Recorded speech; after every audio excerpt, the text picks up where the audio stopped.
that you meant. I'm all the two, the drink of youth makes it easy for me to keep up with you. Our music's loud, we dance around, screaming out the songs till the lights give out. Jump up and down, we'll run around, skating in the town till the sun goes down. The love we found without a sound, bring back the energy where we all feel it too. All this love's for you.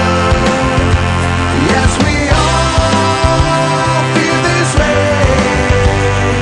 The love is here to stay. Where we all feel it too. All this love's for you. Yes, we all feel this way. The love is here to stay. Here to stay. Here to stay.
Yep.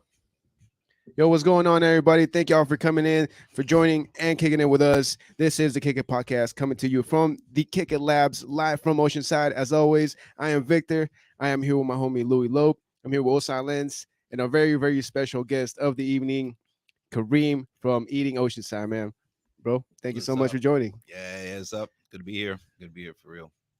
Yeah, I'm super excited to have you in today, especially after a Super Bowl. You know, so many people and their spreads. You know, I call them spreads, but like everybody's what they're eating, all that good stuff. I'm super excited to ask you 100 questions. Oh, tell me. Yeah, I'm filled with knowledge. Yeah, definitely.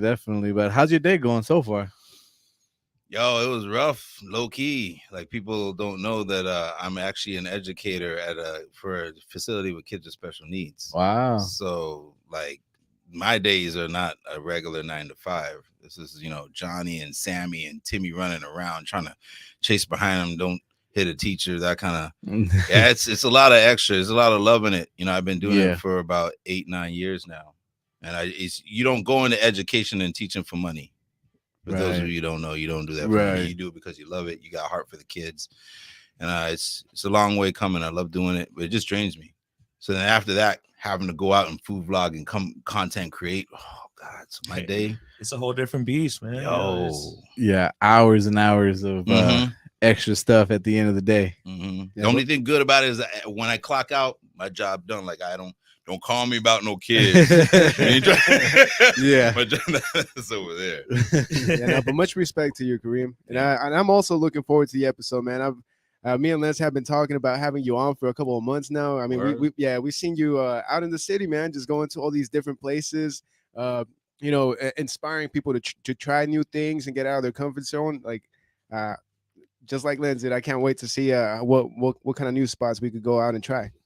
Yeah, like I can't tell you how many times I've seen your videos, your lives, and telling my girl, "Hey, we gotta go try that. We gotta go." Do you see how he reacted? I gotta go. I gotta go get that. So definitely shout out to you, man, for doing what you do for the city. Yeah, it's interesting. It is for the city benefits. So just to be clear, the city benefits from what I do, but I do it for the small mom and pops and the families that are running. It's the person that got their dream. They said, you know what, let's just go for broke, take out this huge loan. We're using grandma's recipe, that kind of situation. That's where I thrive in.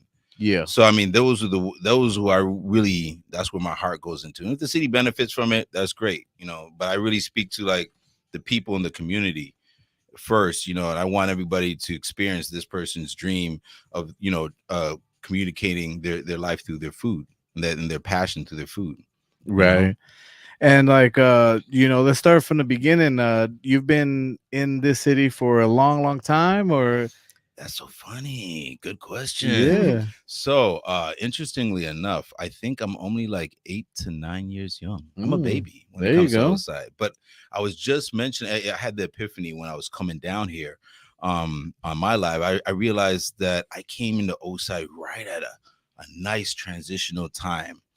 I wasn't here back when it was, Hill Street. Don't go down to Regal here. I wasn't there with that, but I was here when like Cabo was here and Firewater, and I still saw some of those, so I got all of those vibes. But then I was still able to see, small hominess, and then like y'all know, when the resorts came in, that was the tipping point. And I mean, they were a long time coming. They were 14 years in the planning and whatnot. They already signed and paid for it. But the point is that once that happened, I saw the transition, like literally. I mean, I'm sure you all have too, right? But I'm just saying, like, because you're living your daily lives, and I'm watching it from a business perspective. I'm watching what the local businesses went through. I'm talking to neighbors and seeing what they're going through, and it's a different vibe. And so it hits me to the heart when anybody writes, comments talking about, yo, man, this isn't what it used to be, and I know.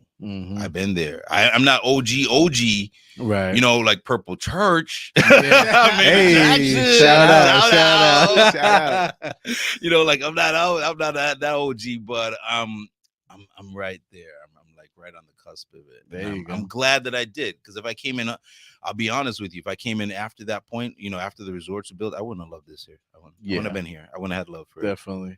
You got to see the transition of everything. Yeah, I fell in love with Oside, when she just lost her virginity. There you go. That's a great metaphor. Yeah, man. Nah, and you're all good. We have a warning sign before the show. Everybody knows that Yeah, it's mature content. So if you feel like cussing and it's kind of slips, it's all right.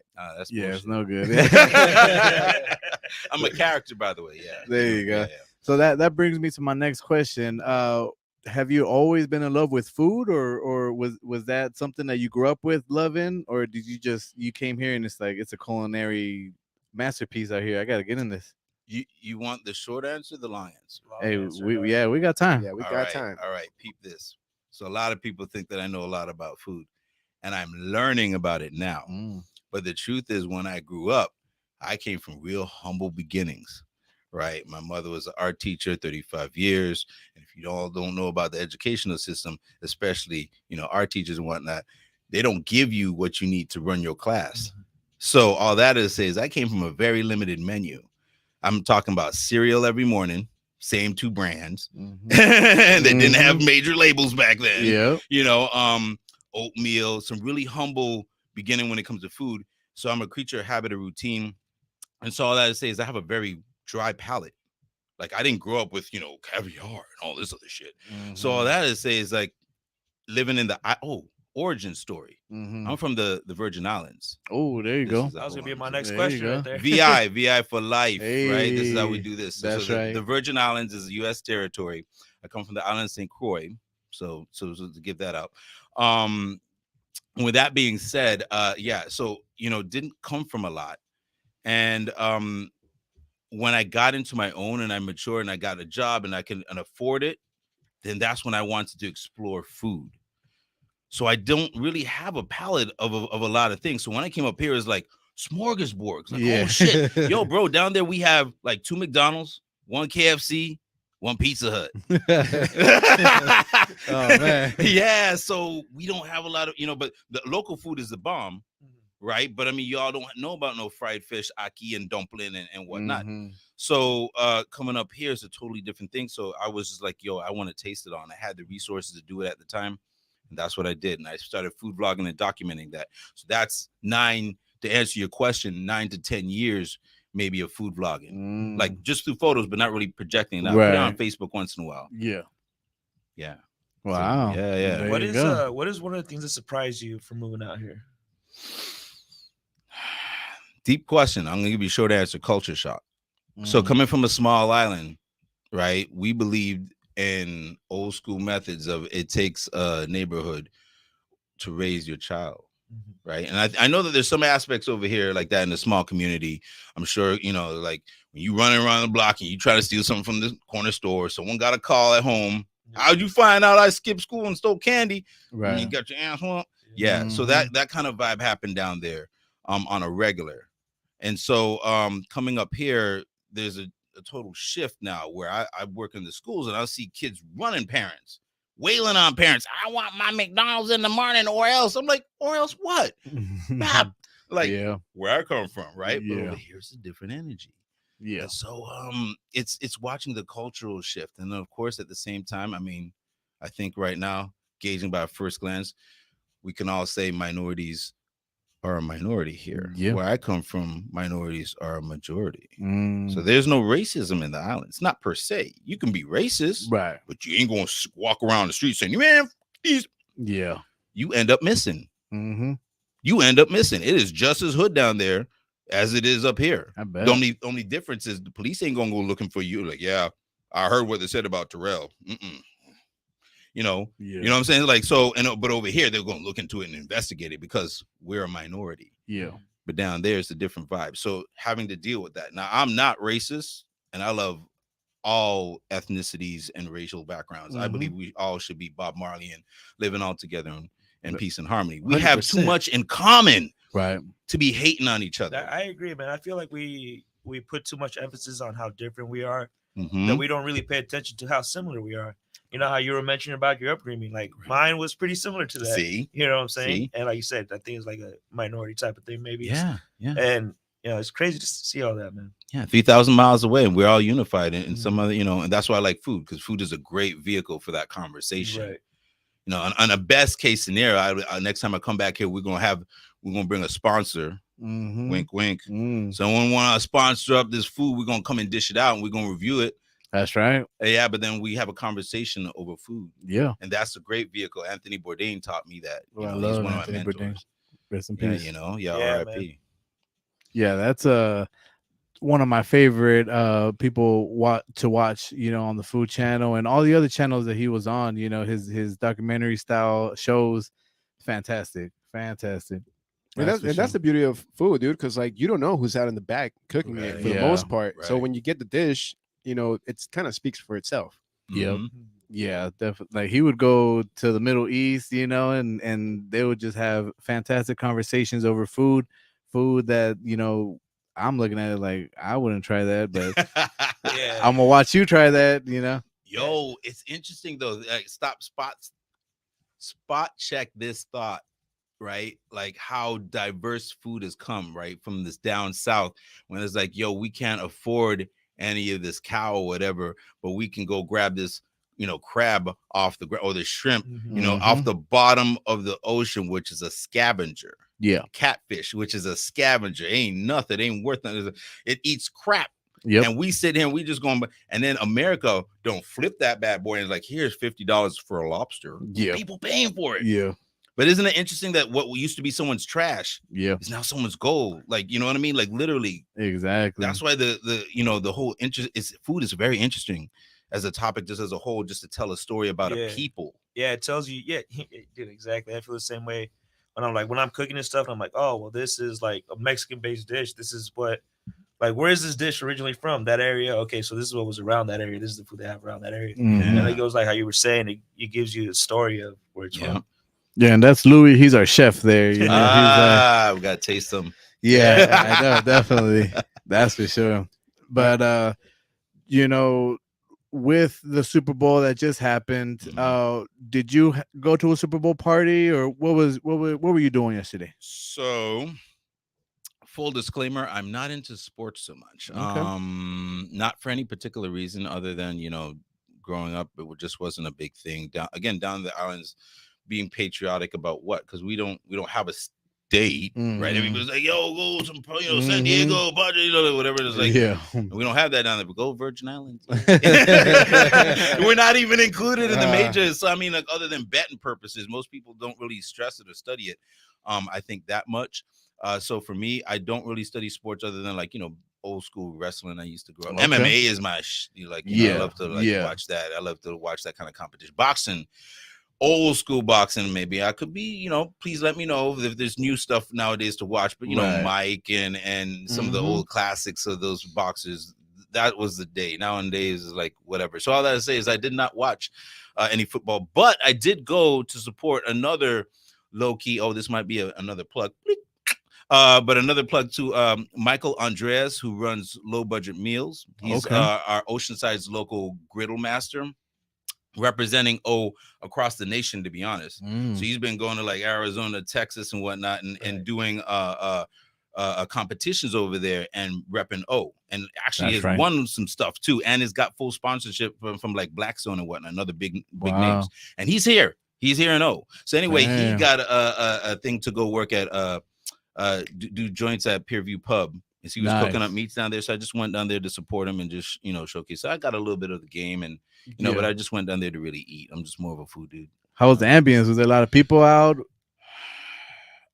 Side. So prior to that, I took a bike ride and I went from the Strand all the way down to the harbor, and it was a ghost town, bro. Yeah, that was interesting. That was like riding up the coast. The beach was like maybe 12 people. Man, that was funny. I was like, what happened? The zombie apocalypse? Oh no, that's right. It's the Super Bowl, and so we rolled up there, and then there was some folks, posted up, in there and whatnot. But the streets were mad empty, man. Yeah, I bet. So were the gyms today. Really? I think so. I saw some people post, and it's ghost town. Yeah, everybody's still recovering. Do people take it that seriously? Do they get sore? Like, my team lost. I think it's more of like a drinking sport, Everybody gets baggy. Everybody gets together. Super Bowl, drinking games, eating. Yeah, it's mostly the eating and the drinking. Honestly, everybody's like super worn out by Monday. That a lot of people just call out. Wait, so what'd y'all do? I had a little Super Bowl party just with my immediate family there. We cooked some steaks. We had some macaroni. I ordered a whole fucking tray of wings from Super Wings. If you guys haven't had, they're the ones, man. Super Wings. It was fantastic, man. And just got to spend time with my family. Saw Rihanna do the halftime show. That was pretty cool. I'm a music guy, so that to me was awesome. Hell yeah, no. It was sick, dude. I enjoyed the halftime show. I got to watch the game as well with my family down in TJ. We didn't get too crazy into it. No big party, no big meals. Just really hanging out and just watching a little bit of football. Yeah, dude. Shit, I was working. I was working. I got off like around second quarter, and then I went to my parents' house and cooked some shit there. I'm talking about. There you go. You got behind the grill? Yeah. Or in the kitchen? Or in the kitchen. Okay. Kitchen, not the grill. All right. Yeah. So you go grilling. To Mexicans, the comal is a grill too. Yeah, okay. Yeah, like a flat top grill. Yeah. Now I just cook some rice and vegetables. And There you go. That's the love, meat man. and linguica, dude. Hell yeah.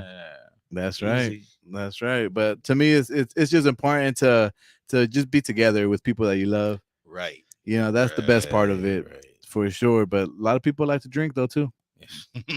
Well, I mean, on a Sunday, you're watching a sporting event. Yeah, you gotta have a couple of drinks. Right. I mean, so here's my inquiry. What do you normally drink? Well, I'm newly sober. I'm newly sober. I think I quit drinking in September. Hell yeah, man. Yeah, my belly, man, I was looking like Rihanna at the Super Bowl, you know. my bad, Rihanna. We love you. You know what I'm saying? But yeah, man, I was just getting big, man, breathing hard, you know, and it's like you have to drink more to feel more, you know. And then plus you join food with that, and it's a deadly combination for sure. Wow. What you used to drink before you? I loved whiskey and all kinds of beer. I drink free beer. I could still drink free beer at like all these breweries because they love me and I spend so much time there. But yeah, beer for sure. Oceanside Ale Works is one of my favorites. Hey, right there. Shout out, yeah. Shout out. What you drink? For me, easy go-to, just beer. Doesn't matter what kind of beer. Really? But every now and then I do like liquor, you know, a little bit of some tequila, some scotch. But that's kind of about it. Yeah, my go-to wherever I'm at, definitely some beer. Yeah, dude. When I do drink, it's usually tequila or whiskey. So tequila is a thing. So that culture, going back to your original question, like what changes? Like when I came up here, everybody was like tequila. I was like, wait, what is this? I was like, oh, because in the islands we make rum. Yeah, right. So I'm a rum dude. There you go. They don't import tequila over there? Yeah, sure. Do you want sure to pay they do, $50, $60? Actually, no. That makes sense. Low key.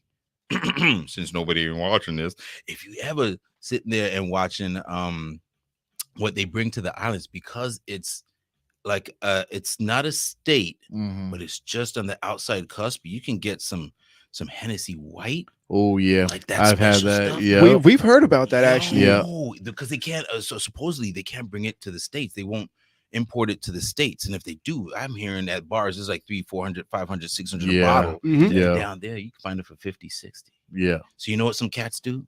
They go down there and make a trip to go get some Hennessy White and go bring it back in the bottles and turn around and pay for their flight, upselling it to local bars. Look at that. Yeah. This is the second time I've heard that, bro. I swear to you. Yeah. I forgot who mentioned it to me, but yeah, some people they go and tour some of the islands and bring back cases, but I think you're only allowed to bring one case per person. Yeah. So if you go with a group of friends, they hook you up with the casing, and then just flip them. Yeah, you flip. Is that the same thing as the border? TJ2, you can bring a case of brewskis. It's very similar, yeah. Well, but I think don't get caught. Yeah, allegedly. Yeah, no, but over here it's like on a plane, bro. I mean, you still have to pay for like an import in the airport or whatever. Yeah. But for the most part, I think the white is like an East Coast thing. I don't think you get it too much on the West Coast. Yeah. Until you make it a thing. Right. Until you make it a thing, and then people want it. You know, so everybody always asks me, and I don't know if you're going to ask me this, but everybody asks me, what do I drink? And I drink Cruzan rum. Cruzan, Cruzan rum. Yes, sir. Some people Cruzan. But Cruzan rum, since they make it literally on the island where I'm from. Right. And so it's something about going through that distillery process, watching the tour, seeing the barrels. At the end of the tour, it's an all you can drink bar. And the tour is $8. Dang, that's not bad. Yeah. So how can you give us like a quick rundown of how they do the rum? From what you remember from the tours? From what I can remember, they put each one in some bottles. In some barrels. It was sugarcane. Sugarcane, right? Yeah. Sugarcane, right? Sugarcane. So we get that straight. Sugarcane, which we're working on right now. Where it's weird because they import the sugarcane. And that land that we have is agricultural, so we should be making it. But money is something, so they talk deals. So they import the sugar cane, they sit there and ferment that whole process. And I think, and don't quote me, I think each regular bottle goes through at least a year, maybe even 2 years of sitting in a barrel. And so all that is to say is that the rum is the smoothest thing. Like low key, next time I come on the show, I'll bring a bottle up. Hell right? yeah. I'll bring a bottle up. There And you I'll go. sit, and now that I know that we can do this, and that's why I have that time. I'll sit there, I'll bring a bottle, and then I'll share it. But the point is that I've converted a lot of tequila drinkers because where if I sat down and I say, hey, you drink rum? You say no. You drink rum? Fuck, take it. Oh, you take it. Most people actually tell me, nah, man, rum tastes bad, and that's because they have Bacardi. Right. Bacardi is, Ooh, yeah. Yeah. Bacardi Basic, is, yeah. yes. Generic, Yeah. mass No. production, Yeah. fucking- There's no love put into it. There's no love, none whatsoever. You have a bottle of Crucian, and it goes down so smooth. I had people like blind test, like try this, and they're like, "Yo, I'm gonna sit there and what is this?" It's like, "Oh, this isn't rum." I was like, "It is." And it's like, "Where?" And I have to tell them. And the only thing is that it's only like located in like Bevmo and maybe Albertsons here. That's it. Yeah. It's just I'm gonna have to small. go check that out. Yeah. I don't really drink It rum is myself, really good. but I know my lady likes Yeah. to drink rum. Yeah. But she makes it with like Coke or Coke Pepsi and rum, or rum and stuff. Coke. Yeah. Yeah. It's you know what? And here's the thing, right? You go to Albertsons for $9. You can go get the bottle like this because this is the thing about it. It's low key, so it doesn't have the money management to come push over here to come with the big pockets. Yep. So they like modestly sell it for like $9. You get a bottle of something that really should be charged like 15, 16. Probably shouldn't have said that. People don't jack up the prices. Don't jack up the prices on me. Albertsons, I love you, much love. No, I'm just saying. Yeah, but it's I recommend it is what I'm saying. And that's what I pretty much drink. Okay. So when I go out, before I go out, I'm probably pre-gaming on it, that kind of thing. And so I don't drink beer. And I try to avoid it because I've seen what it does in terms of, putting on the weight. And I can't really deal with the weight. I have health issues. Right. If it's not rum, what would be your next go-to? Probably gonna have to say like a vodka. Like a potato type style vodka. I used to mess with Ciroc. It wasn't by anything but choice. Again, people think that I'm like I drink preppy. I'm like, yo, I'm more ghetto than you think. I'm more ghetto than you think. Notice the rum I just quoted you. That's my favorite. Is like something that's $9, bro. Yeah. Yep. So when people be like, oh, you be going to these speakeasies and paying $20 a bottle, I said, so who?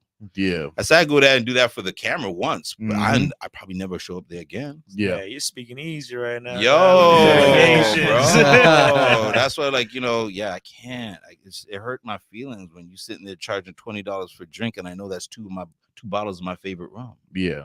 You know what I mean? And I can split that rum, like you said, with the Coke. You and I could sit there and drink double time over for the cup of one. Yeah. That's a whole other conversation. I get that, dude. Yeah, that's one thing I started seeing when I stopped drinking, with my pockets getting a little bigger, right? Yeah, because that's why like all these breweries would give me a lot of free beer and stuff because I had done put the time in and money in, Yeah, it's called an investment. Yeah, That's true. got that lifetime, But membership. But taking it back to food, I was looking at your profile there. You have eating Oceanside. Yeah. Visit St. Thomas. Yeah. Visit St. John. Yeah, you got it. And then was it eating St. Croix? Yeah. So how'd you get into that in the first place, man? What made you decide to start, doing social media content on food? Legit question. Totally legit. All right. So, growing up in the household that I came from, again, very modest, to little nothing, it's like, oh, I'm gonna throw that bread away, and like, no, it's still good, and oh, this milk is past expiration. Just by one day, we can still use it. So I'm getting to a point. The point is that I hate to see things go to waste, and more importantly, I hate to see something that can benefit others not happen. And so visit St. Thomas. So funny. If the Virgin Islands tourism department ever sees this would be very interesting. But it's interesting. So they have Visit USVI down there, which is comparable to our Visit Oceanside, right? So they have a Visit USVI, but no one ever, and someone already created Visit St. Croix, but no one ever did Visit St. Thomas or Visit St. John. Full disclaimer, U.S. Virgin Islands is 3 islands, St. Croix, St. Thomas, St. John. So I was like, someone bigging up, what we call bigging up, like promoting St. Croix, but no one's talking about St. Thomas and St. John. Why? So I just grabbed the names. I was like, bloop, and I sat there and I started working on them. And people were like, oh my God, yeah. So I just labeled them as the tourist industry, and I just let that go, and it started doing its thing. And another full disclaimer: I have ADHD, self-proclaimed, but still. So my mind spaces and it goes through all kind of things, right? So all that to say is, so I ran those two things, and then I was at the same time saying, I'm eating so much. Why don't I go ahead and do Eating St. Croix? So I did Eating St. Croix in 2013. So full disclaimer, that came out before Eating Oceanside. She was the birth parent to this, which is the sibling. This is my passion. It was a virgin. She was. Yeah. So I was Eating St. Croix, and it's so funny though, right? Because this is what happens in the islands. We don't have a great educational system, right? And we don't have a lot going on down there. So what happens is a lot of people, especially celebrities, because you don't know, like we spawned a lot of them, right? Tim Duncan, if you follow basketball, Antonio Spurs, like I grew up with homie. Legend. Yeah, so I grew up with him, right? And so we spawn a lot of greats down there, but they have to leave the island to be great. You can't stay on the island to do that. So what happened is when I came up here, I learned skills and I learned things. And then I came back and I reprocessed that and put that back into the Eating St. Croix. But all of them are nonprofit, or if you want to call it, like I don't make any money off of it. I just do it for the love. Right. You know, I literally do it for the love. I don't get paid from anything. I'm trying to transition that now. Yeah. But, you know, at the end of the day, the reason why I created them is because I didn't want to see St. Thomas and St. John get neglected. Right. So I created those and I haven't touched them in about a year. If you go check the profiles, you know, people, they still have 8,000 followers and change on those profiles. And they hasn't even been active in a long time. If I post something there, it's like, you know, it's like chum in the water. Yeah. Like I could easily turn it into money if I want to, but I'm up here. So I'm not going to, you know, do that kind of thing. Eating St. Croix, I do have a passion for. And so every time but just so that y'all know, I still have family in the islands. Right. So my mom and my brother are down there. So every year I make it a point to go be with family. Just like y'all know, family is important. So I go down there, and when I'm down there, I find out what's the new food. So, you know, find the hole in the walls, and I bring that up. Does that like the family do a little bit of research throughout the year? Like, all right, I mean, they'll know. When I get down there, it's word of mouth. Because when you go down there, like, yo, what's hot? Like, oh yeah, have you been to this J&W spot? Where is that? It's in the projects. All right, let me go. Let's do it. You know, like no one's gonna tell you to go up in the middle of South. Oh, you know, like no, but it's interesting because there's a different energy down there. Right. Down there is a different energy. I will say, and it's sometimes, you know, this is the first time anybody will ever hear this, but I get discouraged sometimes over here in Oceanside. I do get love, but it's nowhere near what I get in the islands. Right. I'll do a post and it will go viral, like mad viral. And it's because people over there they're not busy. They take their time when they're scrolling through social media. They stop, and they're very expressive. We came from a very stifled community, probably where we're suppressed. You can't speak. So now on social media, you can. Yeah. So everybody's like, yo, that's the best. I've been there. My mom brought me to that spot. Right. Yo, my brother, I just got our anniversary there. I got proposed to, you know. It's you get so much more engagement, and everybody knows that's what drives the algorithm. And over here, people just like do a like maybe. And some people I've watched cats just sit there watch my content like on the side. They watch my content and just skip through, don't even express a like. Dude, I feel that, man. I don't know why that is. It's like a fast pace, you know, very fast pace over here, city, you know, city life. But and then it's wild because you were talking about coming here and learning new skills, learning different things that you could take back over there. Yes. I feel like it's very entrepreneurial over here, you know, and it could be that transition time that happened in Oceanside. But I think a lot of people are following their hobbies and turning them into something else, you know, and that's cool. I mean, that's definitely cool. But people should take the time, man, drop a comment, give a like, share his stuff, please, man. And this goes for, and let me speak this to everybody that's watching this. You have more power than you ever imagine within your ability to express yourself on the internet. If I were to post something and like say we in China, right? You can't like nothing. You can't comment nothing. I'm just showing you something. You're going to shut up, take it, or skip it, or whatever. And sometimes they don't even let you skip it like an ad, right? You got to watch it for the first 30 seconds. Right. Like, damn it, I can't even go through it.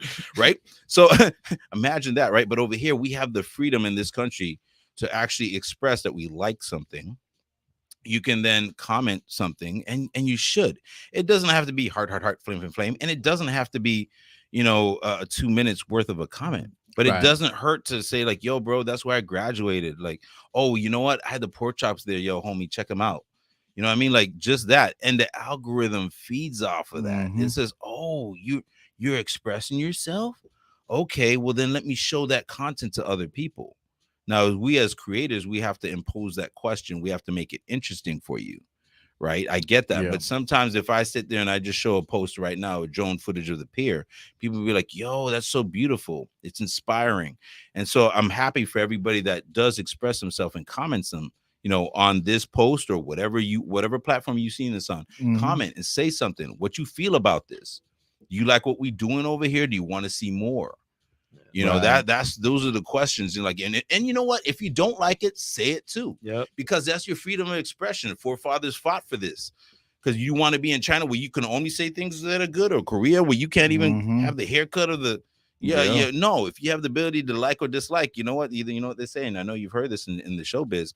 Whether you hate me or love me, as long as you're still talking about me. Yeah, exactly. Or like any publicity is good publicity. Exactly. That part. Low key. That's right, man. I love that, dude. I feel like you're right. Not too many people express themselves. Well, at least especially in California. I think that's where I noticed it the most, because like I said, I'm from like TJ, and like I still have my TJ Facebook and stuff, but like out there, like they're hella expressive, dude. Like they throw comments, whether it's like funny ones or whatever, but like they're currently active on social media out here. Like you said, man, I've seen people look at our stuff dead ass for like a full 30 seconds and they don't even do a like. They just scroll up. They're like, okay, I have served the content. I'm gonna keep on moving on.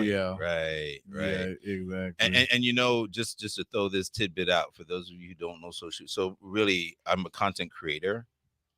So people label me as a food critic, which I'm not. Let's just shut that down. I'm not a food critic, right? I know stuff about food. I'm a food influencer. There's a difference.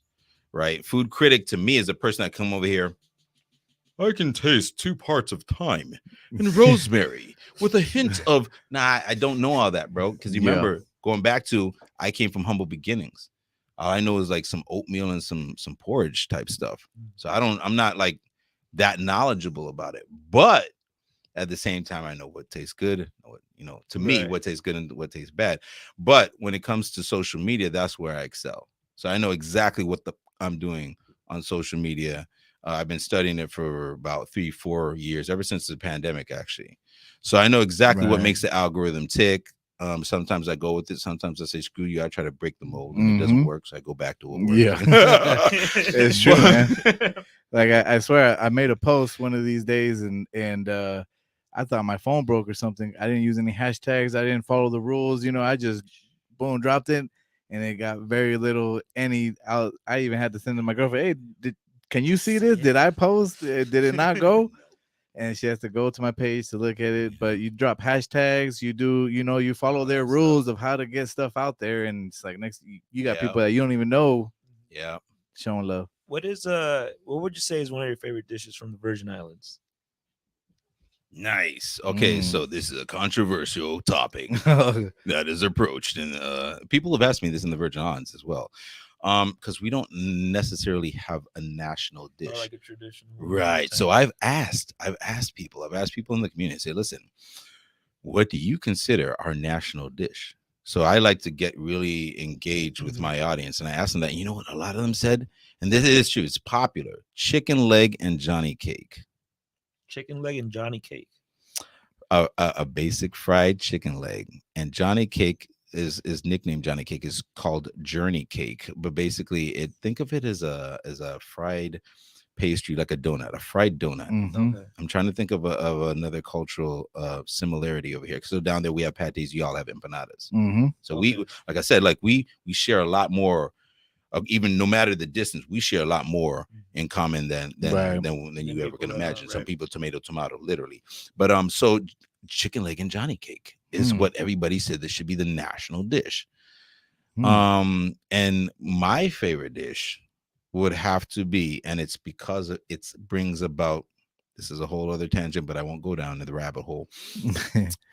There's a place called Panchi's. Dude is a local fisherman. He's been doing it for older than I am, and homie cooks out of his garage in this big pot, and he'll make what they have called fungi, and he'll make salt fish and stewed conch and stewed fish. And so basically it's a fish, parrotfish, right? That's a fish that you can check out. He'll stew it up, do it in like a tomato sauce, nice and rich, and then he'll take this fungi on the side, which is basically like, I don't want to say like grits, but similar, not really, but you know what I mean, like that kind of texture. And it has greens and spinach and okra and all kind of stuff in it. And he slops this stuff together, and then there's a Johnny cake on the side, which is, like I said, like a fried donut. So what you do is you take the fish and you peel it in such a way that all the meat just comes off, and you have the bone. You chuck that to the chickens that are sitting there in the yard that they eat, because you're eating right in front of homies. If I'm painting a picture to y'all, it's his house, and then like 30 feet of land, and then the ocean. So you're eating right there by the water. Waves are just lapping up. Seagulls, you know, chickens, that kind of thing. And you're sitting over here and you eating this dish, and you're getting the rich tomato sauce, and then you're getting this this okra and this fungi. So it's semi-slimy, a little bit salty, but it's good for you too. So you know, so you're getting both of those flavors. And then with the stew, you take the Johnny cake, you take a little bite, and it forms a little pocket in there, a little hole. You scoop up the sauce and you put it in there, and you're like, and you're catching this. That's making me hungry. And it's a vibe. It's a vibe, because this whole time the breeze is blowing. Yeah, warm breeze. Yo, bro, like that. And so when I eat, it's part of it is the food, because I didn't describe anything that's very fancy. You think homie's using 10 million spices? Right. Homie, just like most people just cook with what you got. Boom. Yeah. And sometimes it's the most simple. I think Anthony Bourdain said like some of the basic dishes, the best dishes he's ever had is made with less than 6 ingredients. Quote. You know? Yeah, man. I feel it. I try to do that sometimes when I'm cooking. I have a saying, kind of similar, like simplicity is like has the most elegance sometimes. And it's sometimes simplicity is the hardest thing to do. True. You know, and it's just it sounds weird, but sometimes it's like, no, that's all you need. Just leave it as is, and you're good. Because sometimes you're just amazed. It's just like, really? Like that's it? That's all I need to put in there? Yeah. And it's crazy. Dude. Yeah. Add milk to your eggs. Fucking fluffs right up. I actually learned one thing from you, man. Seeing this dude, he does the eggs, but he puts a little bit of syrup. Yeah. Instead of like maple syrup. Scramble that shit and then throw it on there. I learned something new. Yeah. I never heard of that.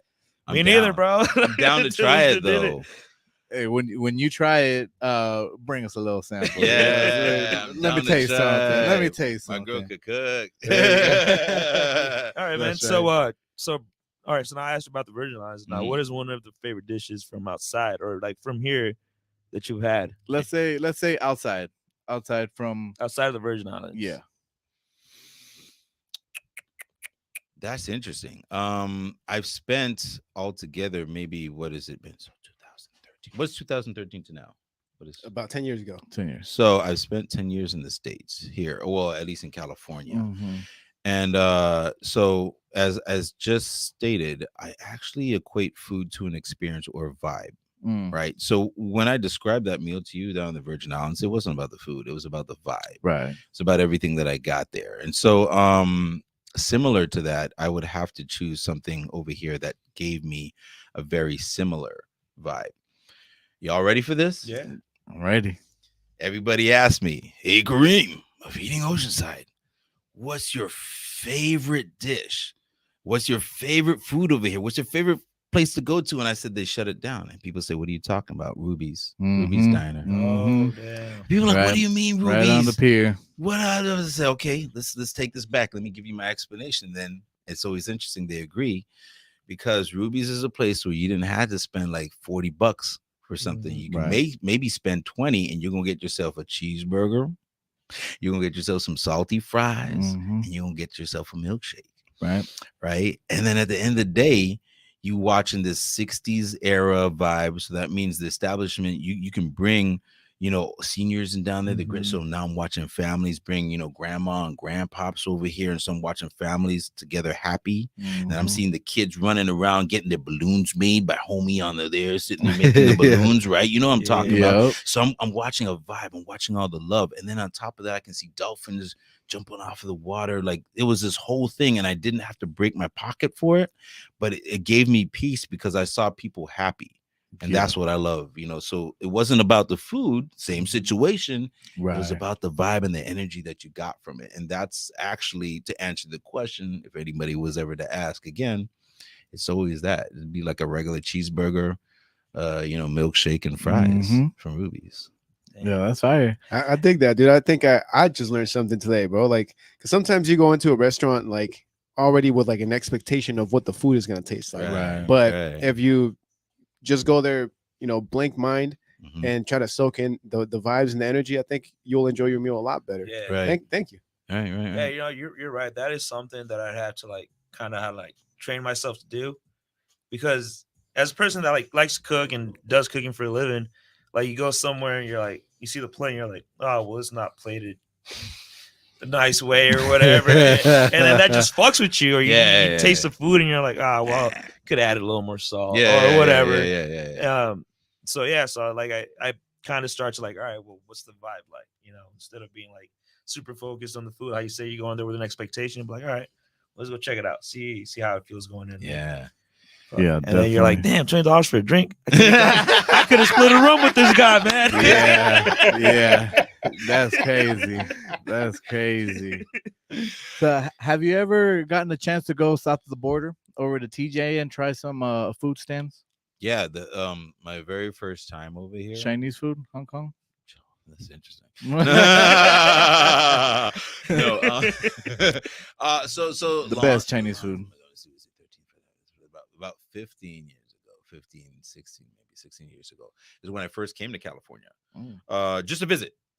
So I came over here visiting friends and family, and then they brought me to TJ. And I don't even know. I'm sure that there are plenty of them that match along the coast, but there was this spot that had lobster on a restaurant overlooking a cliff. And I saw the ocean and saw no, that's my eyes. So I normally do that. No, I was looking at him. I know exactly where you're talking about. He may know the spot. Yeah, he does. Yeah, it's in Puerto Nuevo, passing Rosarito. It's about an hour and a half away from TJ. There you go, exactly. Dude. So that when I caught that, I was like, yo, this is beautiful. I could do obviously, you can't make this your life, but I'm like, yo, this right makes here. you want to run away. I could just stay here forever. This vibe right here, but it brought me back to the islands. A lot of times, it reminded me of sitting in, at 7 o'clock. Actually, and so that meal that I told you about, by the way, full disclaimer, it's only available on Saturdays at 6 o'clock in the morning. He used to be open Saturdays at 2 a.m. in the morning. It's for everybody that came from the club that was drunk. Go get the meal. But anyway, so that meal that I was describing to you, he only does that once a week. Homie is not a business, right? He just does this once a week. So you're waiting 6 more days till we can get that vibe again. Tell me I can't get that every day. Right? No, you can't. And this is something to say about scarcity and it's interesting. But yeah, so it brought me back to that similar, because I love being able to partake in. I think we are, as humans, we are drawn to the water. Yeah, and we are in Oceanside. I mean, no matter how far inland you are, I'm pretty sure at one point in time you find yourself back, by the pier or by the beach, and you just get a sense of wholeness. And if you don't get it, watch your kids. Watch your kids. The kids just, they are, before they get tamed by society, they are projecting what is probably deep in our hearts. And we are all, I think, drawn to water. So all that is to say is having something about lobster and then having that view. And it's different when being high up and watching. The Pacific Ocean is a different beast. Yeah. Careful when you're swimming in that. Yum. Yeah. And it's dark and it's cold and it's it's a different thing. But that was one of my first experiences here. South of the border. That's nice. Yeah, great spot. I would recommend it to anybody. Word. Yep. So we talked about so I noticed most of the places you said remind you of home. Yeah. What is one of the vibes you've gone that you're like, oh, this is good, that wasn't similar to home? A vibe here? was or not just in similar. general, yeah. But you were like, this is fucking awesome. Oh, well, but it was like a different type of vibe. Right. I mean, like Ruby's didn't, because we don't have anything like that at home. We don't have anything like people. Think about this for 2 seconds. 1 and 2. No, we don't have that kind of situation. We have tourism down there, right? But we don't have like, oh, groups of families gathering. Now, when we do have that, it's at the beach, because what happened is you done cooked up something on the grill. You done brought the beers, and he done brought something else, the sides, and we all kicking it as a huge 3-party family. Like that's a normal thing for all 3 of us know each other, and all of our family know each other. Yeah. And so yo, you want to go to the beach? Yeah. So like Easter is the mother father down there. People be camping out at the beach, bro. Yeah. Like, yo, you got the tent. Yo, you got this. I got the cooler. Someone got to blow up a couch. And they'll set that whole thing up and it's like, yo, you got the beers? Yeah. And then they make it a whole, like, there's a 3-day weekend or something coming up or whatever. They make it a whole vibe. Wow. And so it's different to see the love and the energy there. Because again, the same energy, kids running around, playing in the sand, and you watching grandma sitting over there saying, oh, I gave birth to all this, like, you know what I mean? Like, and you catching that, an abuelito walking by and say, hey, you didn't do that recipe right, man. Homie, come and fucking pass me the beer, man. Like, that's right. That right there, like, that's what I live for. That sense of hominess. And so I got it at Ruby's, and that was similar to the islands, but not really the same. Like, you know what I mean? Like, that's not an establishment. I have to wait for a holiday or something to actually catch that, whatever. Gotcha. There you go. Interesting. Yeah. Coming from the Virgin Islands, did you ever spend some time in Miami or in Florida? Interesting. Yeah, actually, so there was a Hurricane Hugo, I think it was, that decimated the island.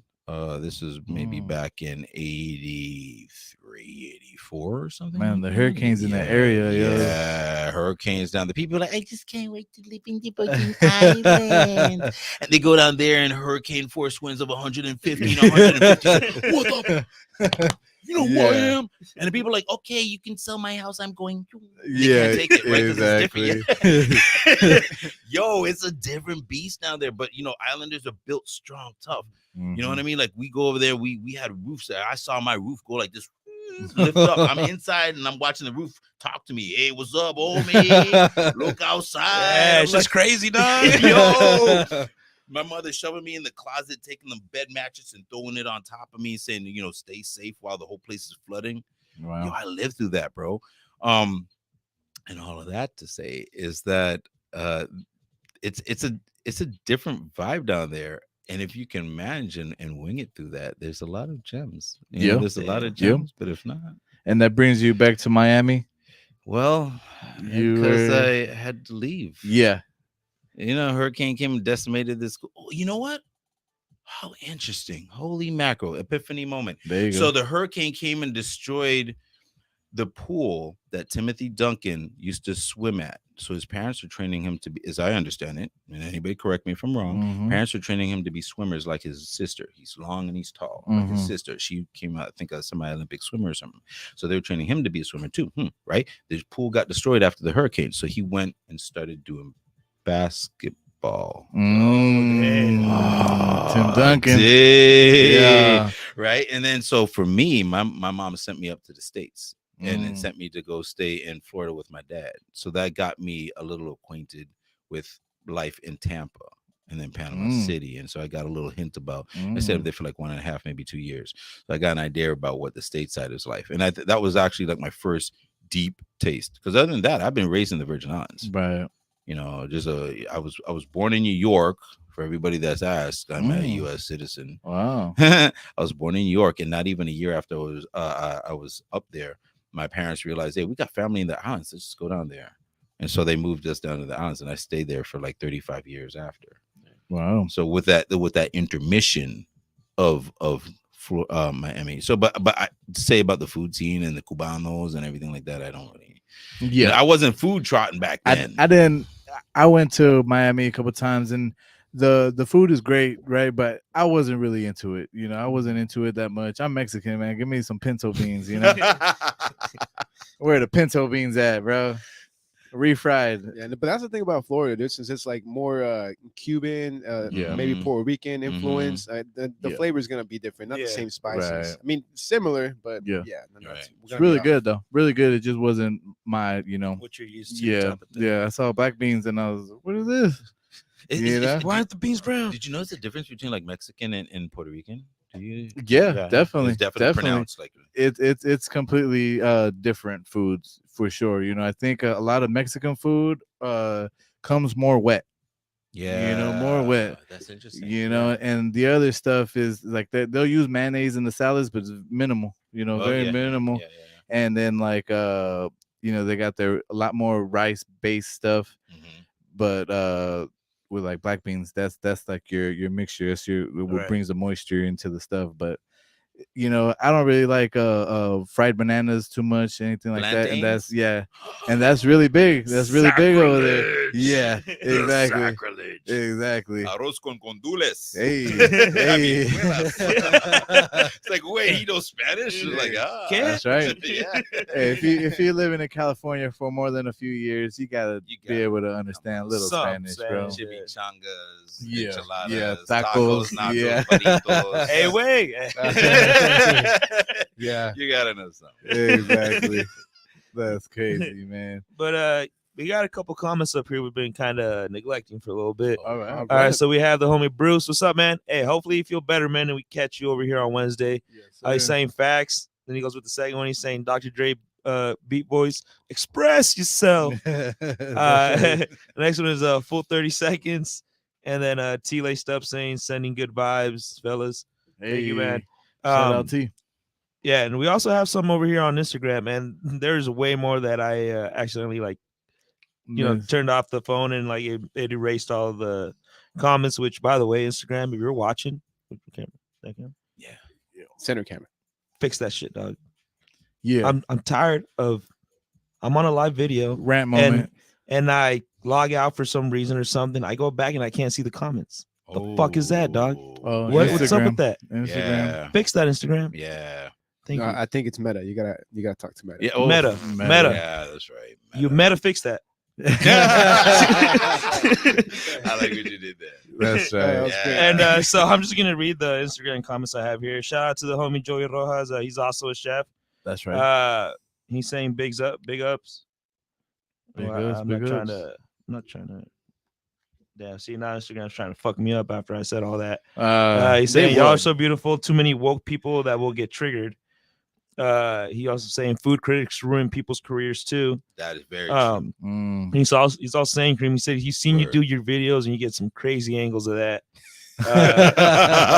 Shout out to everybody tuning in on Facebook, YouTube, Instagram, by the way. Thank you guys. Hey, an hour late, but make sure you follow, like, share, and subscribe. Yes. Lowrider Nano Dog 16 saying, yo, what up, people? How you doing? Shout out Nano. Joey is also saying Chinese food is the best in TJ, and also, which I wanted to mention earlier before we kept going with the conversation, but the Caesar salad at Caesar's and TJ. Oh yeah, that's actually where it was created. Yeah, word. Yeah, the Caesar salad. And it was because it was when you were talking about, you make do what you have, not throwing stuff away. So I think that was what they were trying to do. They were trying to like go through, not throw all that stuff away. So like, that's when that happened like in the early 1900s. Since a lot of military would go down to TJ and visit, Spanish. And the Caesar, he's Italian. He didn't have a big variety of menus, so whatever he had, he figured it out, and there you go. The Caesar salad was born. Yeah. Wow, imagine that, crazy. Huh? Out of a necessity. A necessity is a mother of invention. Right.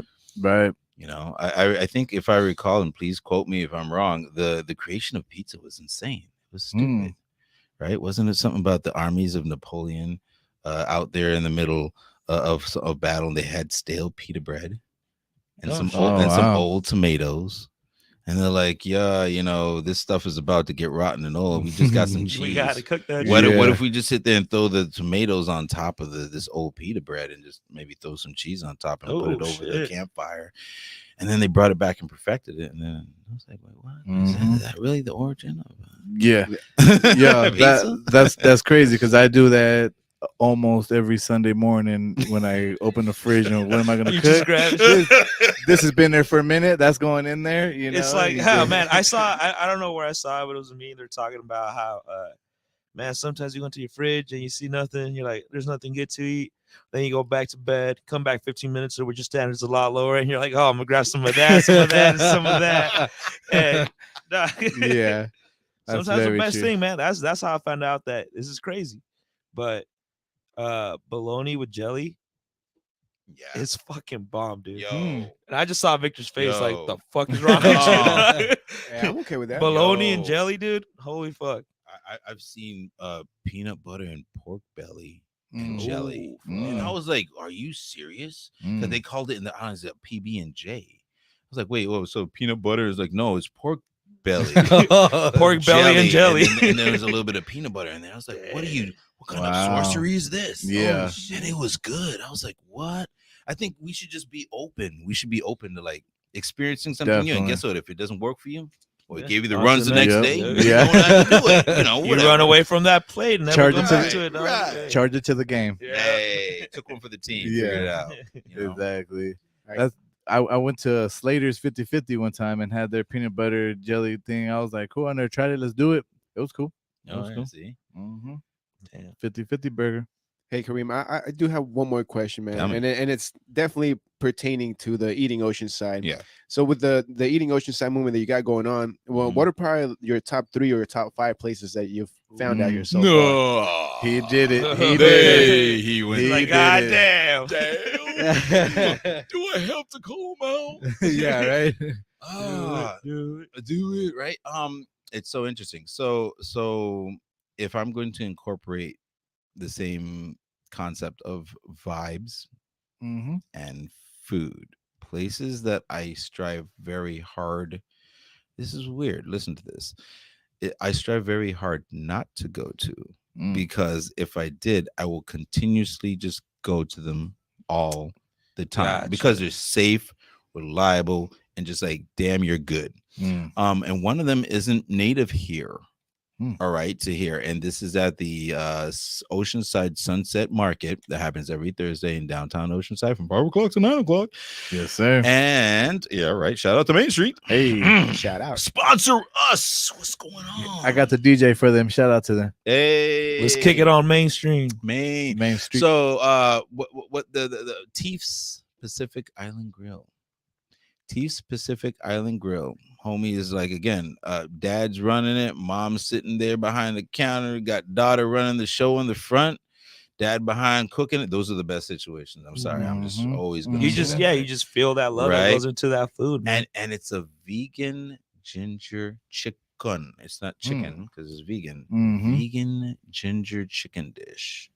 And that shit sends me home. He puts that on top of some sauced up veggies. And you're on your way. You're good to go. Damn. Like, and you will never know. I've literally, and I have, you go check my lives. I've literally walked around and be like, hey, and I bought 2 plates. One was the actual chicken and one was the vegan one. I was like, hey, what are these? And people were like, oh, this isn't a take one. Which one's your favorite? Oh, this one is like the chicken one, right? Yeah, the chicken one. That was vegan. What? That's funny because we've been doing the same thing at Full Metal Burgers and Esco. We have so we just added Impossible brand chicken nuggets. And it's funny because like I'll tell the rest of the cooks, I'm like, hey, you gotta try these nuggets. They're vegan. They're like, oh, what? No, I don't know. I don't want to try that. I was like, dog, shut up, try it. Yeah. And they're like, oh wow, that's actually very good. And it's crazy. It's so awesome watching how much like vegan food has fucking grown in like the last couple of years. Because a couple of years back, that shit was bland. That shit tastes like dog food. Word. Yeah. But there's like, dude, now you just gotta season the fuck out of it. Dog. Yeah. You just gotta season the fuck out of it and like get rid of like that's when I cook for people and like, oh, I don't like this. It's like, okay, well, why don't you like that? Right. Oh, because of the texture. All right, well, I'm gonna fuck with that texture. Boom. You know, it's not necessarily the taste that you don't like. So it's, I don't know, man, it's crazy. And fucking vegan stuff, man, they're getting down. That's very important, and that also told me a lot about your character because you're willing to experiment with the process to accommodate the customer.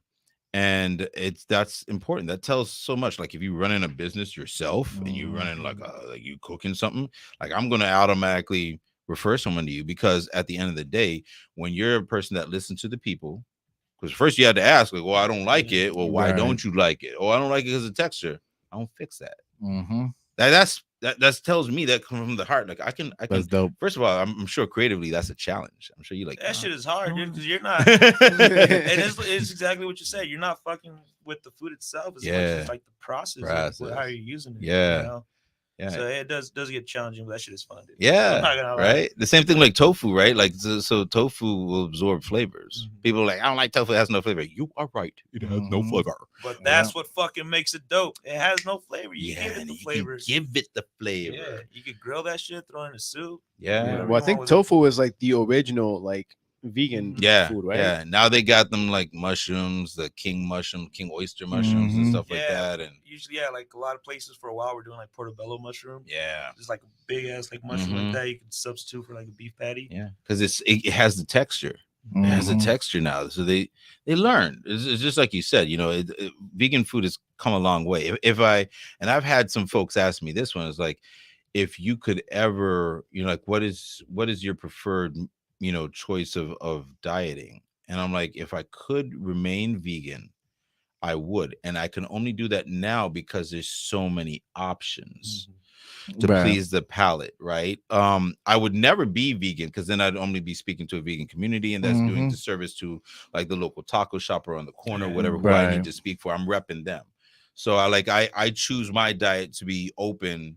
I'll eat pork, beef, whatever. You know, lately I've been like, yo, I just had my first cabeza the other day at Frida's. Like a taco? Frida's Taqueria, yeah. I had a cabeza. I was like, what is that spot? I haven't checked it out yet. Is it? Have you been to the one in Esco? Yes. Oh no. Yeah. What? Is the same owners? Yeah. Well, okay. So you know, just on the quick snippet, for people that don't know, Frida's was birthed or originated over here in Oakside. They started at our farmers market. Oh shit! They started at our farmers market. They grew. Then they went to the Sunset Market. Grew. People loved them. So they started the one spot in Esco, and they grew. And then they back home. Wow. So that's why when they first opened, and homie, like I know the owner, like, hey, I'm here.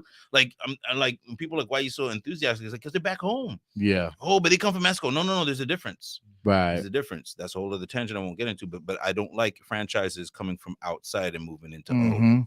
I don't like that. And I'll tell you, I don't have anything in particular against franchises. And you see me rolling my eyes, and there's a reason for that. But I don't like when other entities come here and take our money. Right. Yeah. Right. So what's the big deal about a franchise? Because they're going to open up something that's addictive. Like you don't even know anything about Starbucks being addictive. Right. Yeah. And then your aunt's got the coffee shop right around the corner, and she can't even manage. She can't manage the rent. She can't manage the paperwork or whatever, because the franchise has got the bucks, and so they'll take over. And then it squeezes that mom and pop out. And then you just got something like Dutch Bros on the corner. Oh, did I call a name?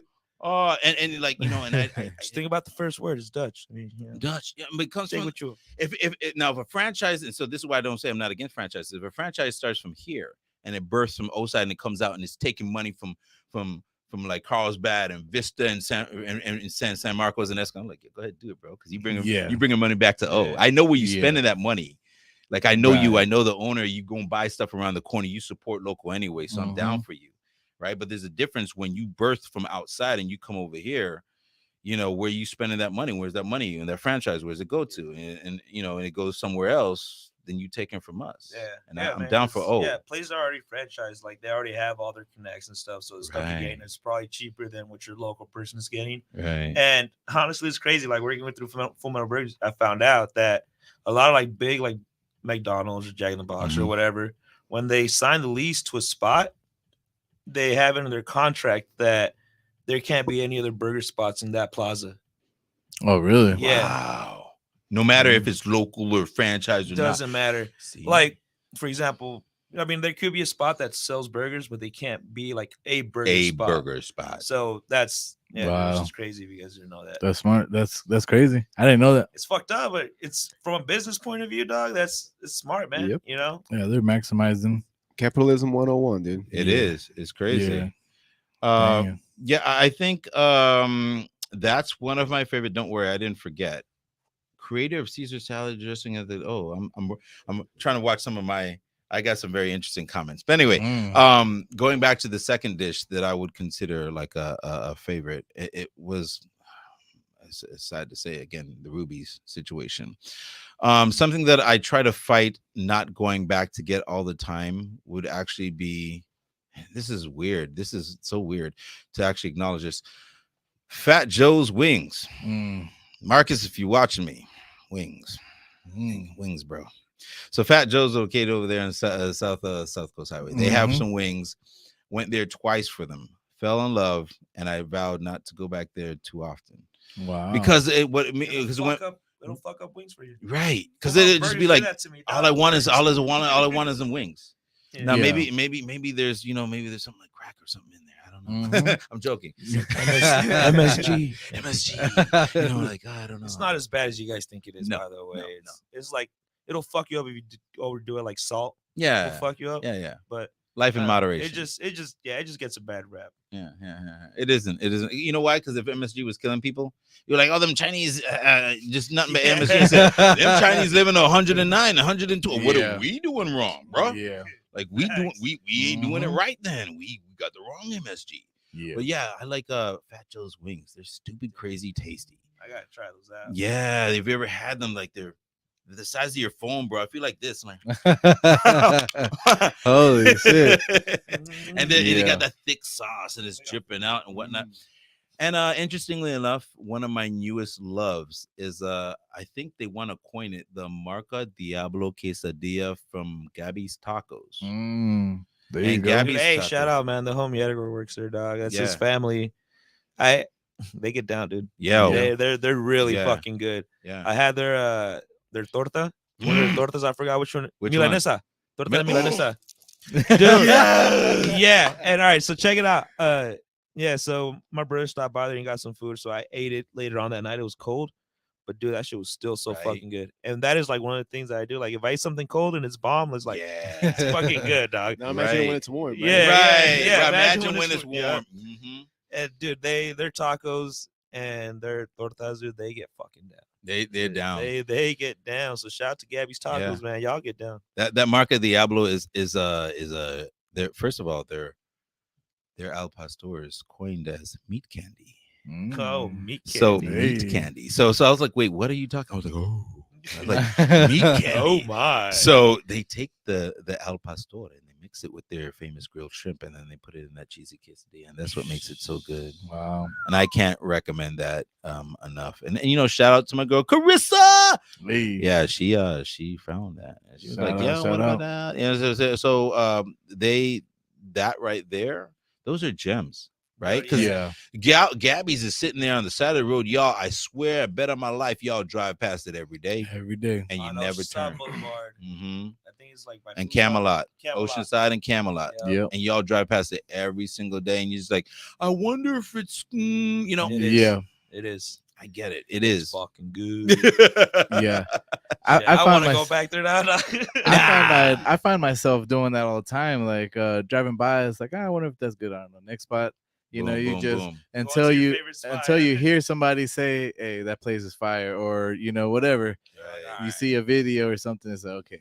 You're over here watching your Instagram, and then Oceanside pops up, and you're like, all right. Bam. Yeah. And that's what I'm here for. I spend the money and I check it out, so that way it can remove the fear and at least keep you informed. I'm not saying like you gotta go there to eat it. I'm just here to inform you. And because, a lot of people ask me if I had a bad experience. And it's like, really, truly, I've only had like one bad experience that there's no way I could really explain away. Because I'm not one for shooting down a business. Definitely. You know what I mean? Like if I go in there. There's always like saving graces. Like, all right, well, this wasn't good, but this was pretty good. Right. So because people ask me what's my most favorite place. And the reason why I go back to Ruby's is because it met everything. Was the quality of the burger the best? No. Like, are you stupid? No. And also it's closed, and you won't affect, any of the businesses. They actually still have Ruby's around in California. Right. I was about to say, no. The one in Carlsbad closed too? The one in Carlsbad is the one that's open. The one in Carlsbad. That outlet mall? Yeah. Yeah. Okay. I thought and then there's one that's up there. It's up north. somewhere. Yeah, there's like one at Laguna Beach. There's still another one at a different pier. There's a couple. Yeah, but just the one in Oceanside. Yeah. Yeah. To have that spot, that vibe, because like, oh well, Kareem, can't you go to Ruby's in Carlsbad and have that vibe? And I was like, yeah, let's see, with all the people running around me, and all the Nike and Adidas bags everywhere. Yeah. I'm like, no. Again, going back to me, eating is an experience. Yeah. Eating is an experience. So I will sit there and I know what it feels like to eat to live. I didn't, remember when I told you my humble beginnings, I didn't eat to taste. And I still, I ate to live. And so now I kind of find that balance. Like I eat to taste and I get to enjoy it, because I can also afford it and whatnot. But prior to that, I didn't. So like I choose the places that I go very carefully to incorporate and find out what's going on. And honestly speaking, I will sometimes pop up in a joint and just sit there and watch. Mm-hmm. Like I won't even like Frida's. Frida's was a great example. Like I popped up in there and I just sat there and I just watched people. And like anybody online could be sitting there, like, come on down to eat this. This is the best food ever. But then I'm watching people, and if they had a funky face while they're eating, that told me something different. But everybody had a good face over there, right? But I'm just saying that's what you do. That's how you find out what's really going on. Then you order and you get your experience and you find out what's going on. My favorite is when someone takes a bite or something and they're just like, oh, when they bob their head or start dancing. Yeah. Or kids can't help it. They start doing the little happy dance and that kind of stuff. And it's interesting to watch people's expressions. And especially again, it's like dinner at a dinner table. I didn't have, truth be told, I didn't have a lot of Thanksgivings like that. Like y'all probably have that, right? Because it sounds like y'all have families and stuff like that, like big family. Like you can sit there and serve the food, whatever it is, and you got everybody around. You got the nephews and the nieces. Hey, get over here! Stop touching that, hey man! I tell you, and when I was younger, let me tell you, pass the beer over here. Like you have that. It's all about that energy. That's what I be thriving on. Right. The taste of food is one thing, but having all of that, it would be different if you were in a room by yourself and giving you the same food. You'd be like, yeah, this food tastes great, but then what? Doesn't have that vehicle of connecting you to this experience that we call life, and to the family and the members that probably may not be here a couple of years from now. Then you'd be like, yeah, you remember a couple of Thanksgivings ago, and Abuelito used to run over here, and then Grandma used to that was fun, that was good memories. That's you embed it and you incorporate it to the food. Definitely. Yeah, I love that. You owe me a soda, dude. Hey, since we're on food, I owe you a taco. All right, dude. I'm definitely gonna get a taco. He owes you some tacos from Gavi's, man. Speaking of owing, I think Louis still has to pay up from the World Series bet that we had. Oh yeah, $5. Yeah, the $5. Hey, we're gonna use that for something. Hey, dog, fuck it. Yeah, I got $5 right here. There you go. Actually, yeah, Louis paying the man. It's been since October now. So yeah, there you go. I forgot about that. Finally, just a whole couple of months later. It's on video. We can't forget. There you go. There it is. Hey, it's funny because that's the second bet I lost today.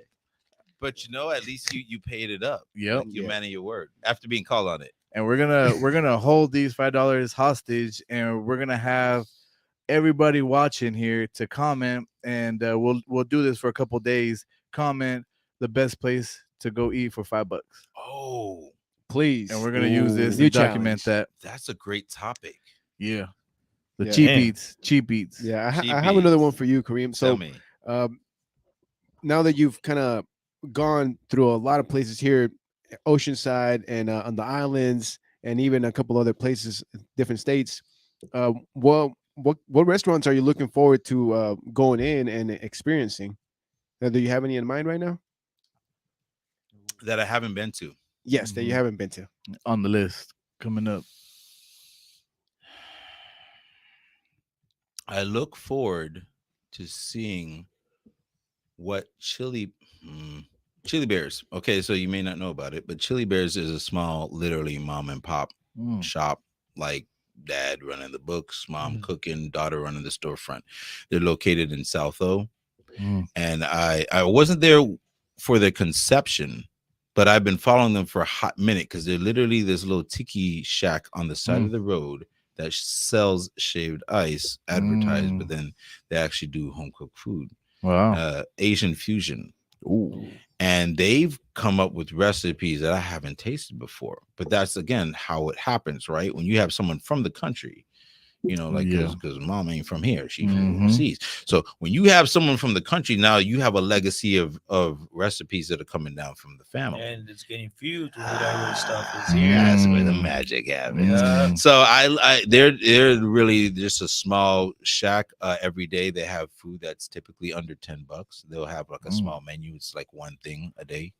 And they make a very interesting, what is it, a katsu chicken and waffles done with katsu chicken. Nice. I love katsu. And I took a bite out of that and on film, and it was like crunch. I was like, what is going on here? Explosion of greatness in my mouth. And so I like their enthusiasm, because right now they're hungry. Like, you know, nobody knows so much about them. They're coming up because they might be in the O-Side magazine. If y'all make it, shout out. Hey, especially to Jamie. That's right, showing up there. But I want to see what kind of interesting creations they come up with, because Mama's like, she writes me on a hole and she like send me some dish from some YouTube video from overseas, and like, what do you think about this? And it's like, can you even get that fish here, girl? I was like, but I'm down though. Like, if you can get it still affordably, like, I'm down to try that. Like that looks crazy. That's a crazy recipe. So like, low key, I'm looking to see what they can come up with. Right now, you're talking mainstream. It's sad to say I'm not really that enthusiastic about a lot of things that have opened here, not in a bad way, and no critique towards anybody, right? So you all know, but like, you know, I'm not jumping over heritage. I do like Ben and Esther's and what they represent to the community, in terms of another vegan outlet, right? You know, because I have a vegan following, and I try my best to showcase what's vegan, because you'd be surprised there's actually a vegan, you know, community that wants stuff. But, you know, it's interesting how they don't really, like, they express it, but they don't. Because like Greenhouse was our local vegan deli that was here for years, and they just shut down. And they coincidentally shut down after Ben and Esther's opened. Oh, yeah. There's a I'm not saying because Ben and Esther shut them down, but it goes back to my whole franchises are moving in. Small mom and pops are shutting down. Definitely.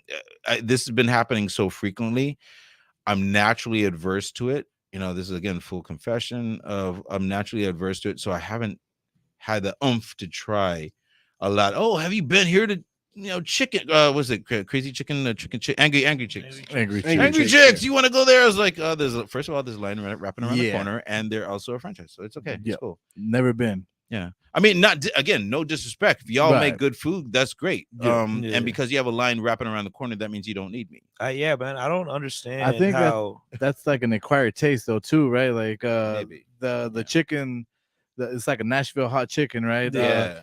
Like me personally, I get like heartburn with that, right? You know, dude, I don't understand what like the fixation has been with like super spicy foods. I mean, I don't understand it. I get it. Moving in. Like, I get it, but it's just, I don't know, man. Now food that I do crave, and I do like, and I do want to continue going back to, and I do, not only because my girl loves it, but Q&A. Q&A, shout out to Q&A Oyster Bar and restaurant located in the Brick Hotel, which is in downtown Oceanside, run by our brother.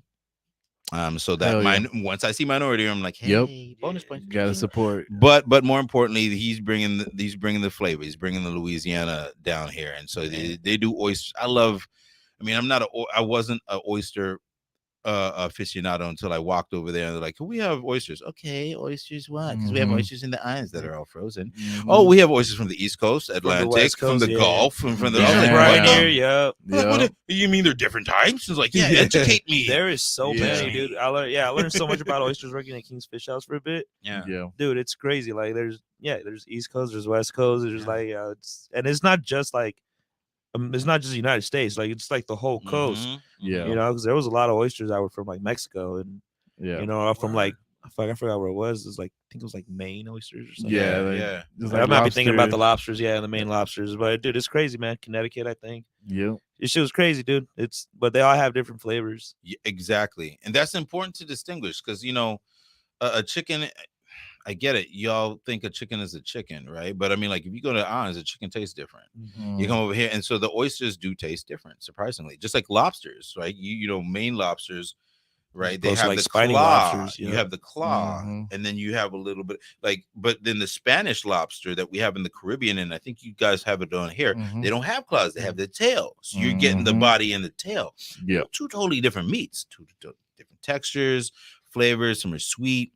If you ever get a chance to, and you ever happen to see it on the menu on the East Coast, it's called a batwing coral crab. And that bad boy, I hunted, but yeah, because you can, honestly, you can hunt your own, right? Like you go in the ocean, you know where to look, and in a reef, you know, you hold your breath, you go down there, and you can find these batwing coral crabs, bright, shiny red crabs that have meat that you can sit there, pop them in just like you would a lobster, pop them in boiling water for a couple of seconds, whatever. And nothing needed. You go like this, and the meat is just sweet.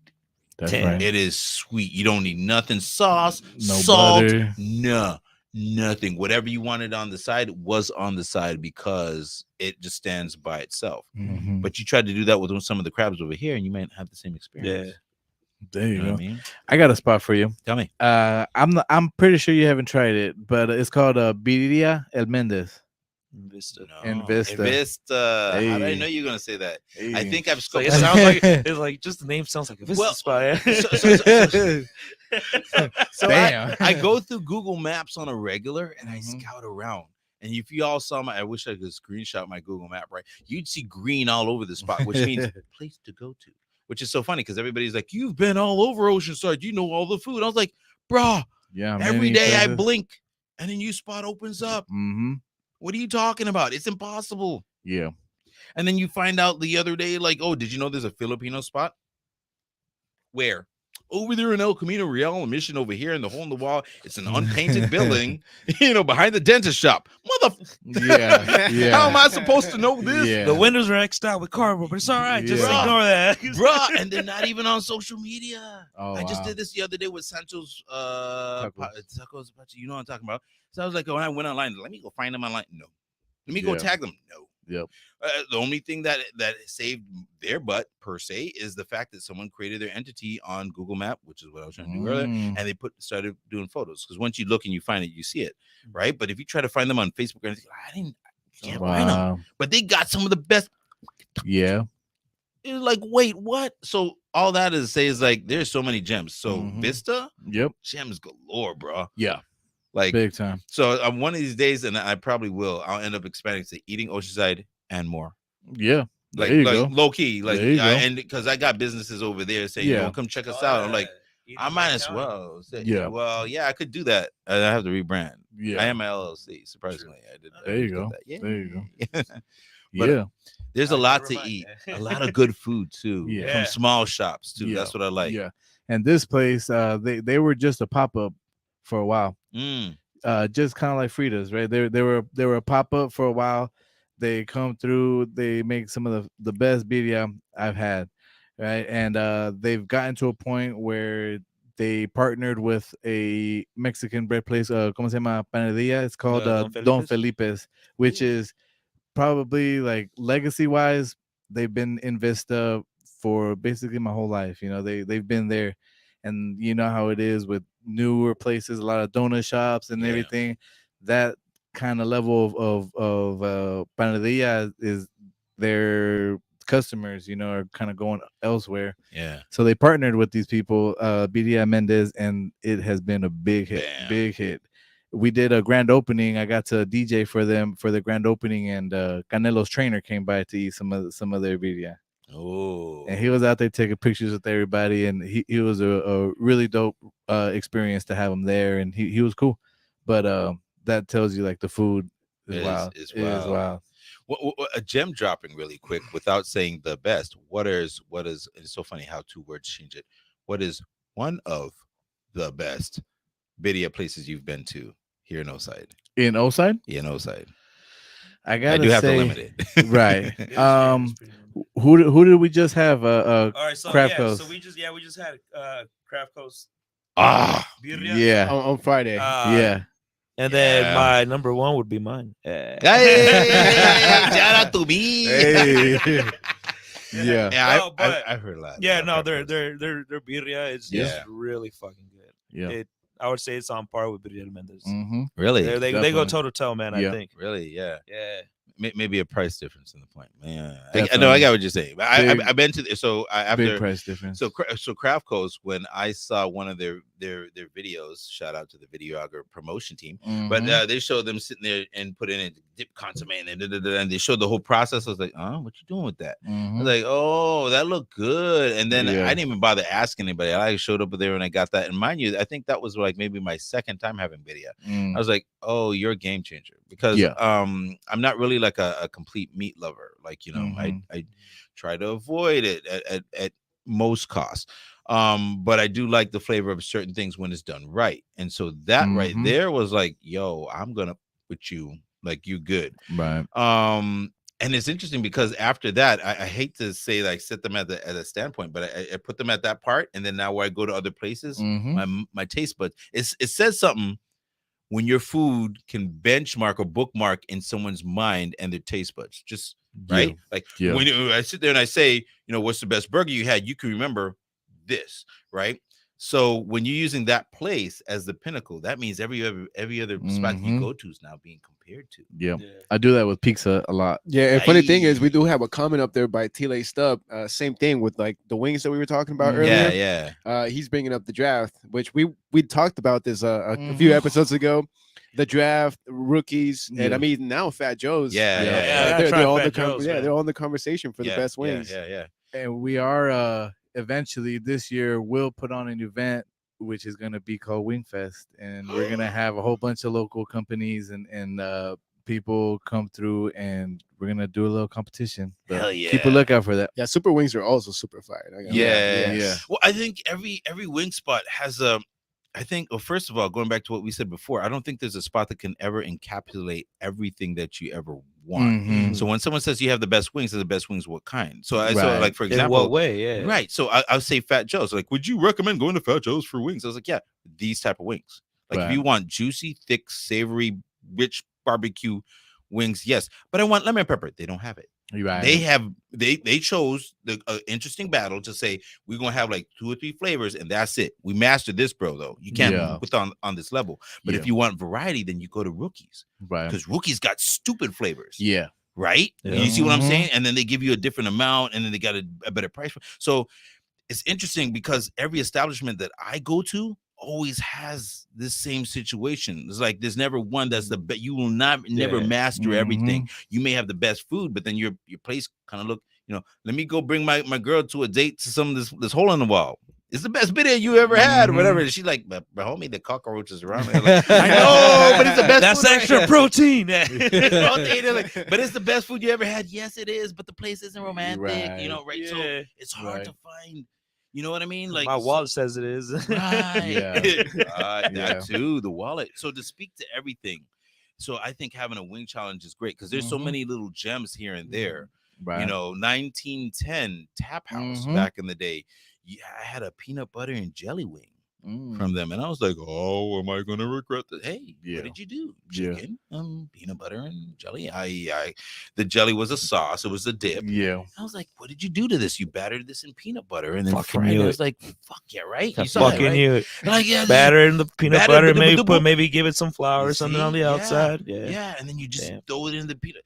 It was what you wanted at that time. Brought you back to your childhood. Yeah. So, but you know, would I bring a date there? It's kind of like kind of a little grimy, you know. Like, trust me, you get. But you're kicking with the homies. These are the best peanut butter and jelly wings. They like, are. What? Yeah. They are though. So you know what I mean? So that'd be great. I always love having those conversations because there's so many. When everybody's like, "Oh, he's just gonna pinpoint one," I was like, "No, there's never just one, bro." Right. Yeah. You know, there's never just one. Like everybody is their own shining star, especially when they decided to step out and be a master of a specific thing. To any restaurant watching me, I would always say, don't try to please everybody. Whatever you know your chef, know what they know and what they're really good at, and honor them. If you could be a Chinese restaurant, if the chef said he's making tacos, find a way to label it a Chinese taco. Yep. But then if it shines out and people start going to it, then you have yourself a conversation about what can be sold there.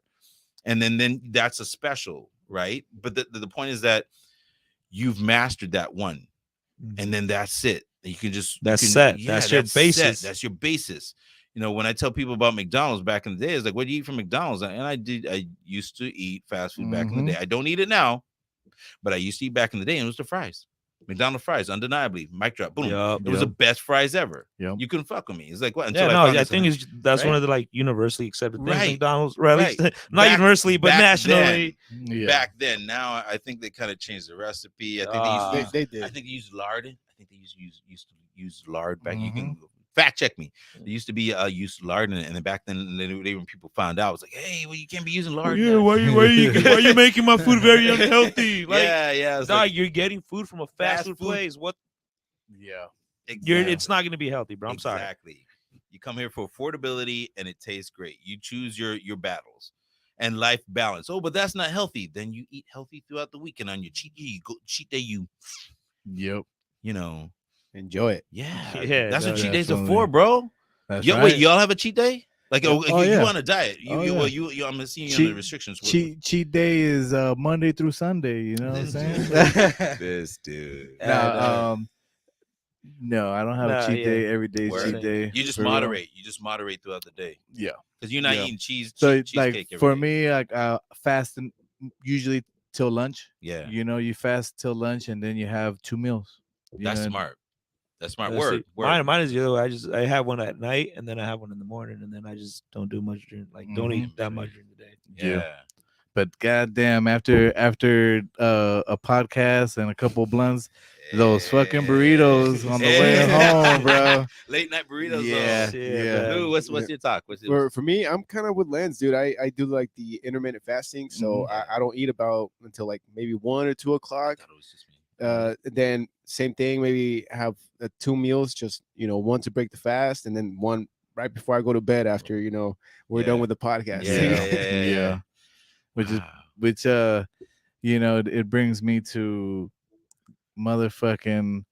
I'm just kidding. I lost it. Where were you going, dude? I freaking lost it thinking about the blunts and the burritos, dude. I had something. We have it out today. You about to drop a gem on us, man. Yeah. No, the Korean tacos. Going back to trying different stuff from maybe not. They're not even Mexican, but they're making tacos. Korean barbecue tacos. From where, bro? Do you want me to drop the name? Yeah. Yard House 508. Oh, okay. Oh, in Vista. Okay. I spent a lot of time in Vista. I'm outside all day, every day. And 508 is a good hidden gem, though. Yeah. I gotta look it up now. Now you got me. Yeah. It's a little tavern. If you drive too fast through Santa Fe, you're gonna miss it. But it's gonna great. miss it. It is one of those places you. How did you find it? DJing a lot in Vista. You get hungry, man. You gotta go find some places. Yeah, but that's one of the local favorite spots right there. Okay, I gotta go check that spot out, man. Yeah, it's fantastic. Yeah, we got a couple comments over there. We have T laced up with draft boneless and with bone in. Okay, it's good. Yeah, they're both pretty fucking good, man. Yeah. I would put the draft up there for boneless wings or chicken strips for the competition for the top wings, boneless and bone in, honestly. And then over here on Instagram we have Ambassadors Friday. What's up, bro? Saying bacon shake from Jack. Ooh. Damn. Michael Gabriel saying, referring to when we were talking about the jelly and bologna sandwiches. Yeah. Like the things we do when we're high. You're not wrong, bro. I was pretty fucking high when I did that. Natalie's Fashion saying great customer service.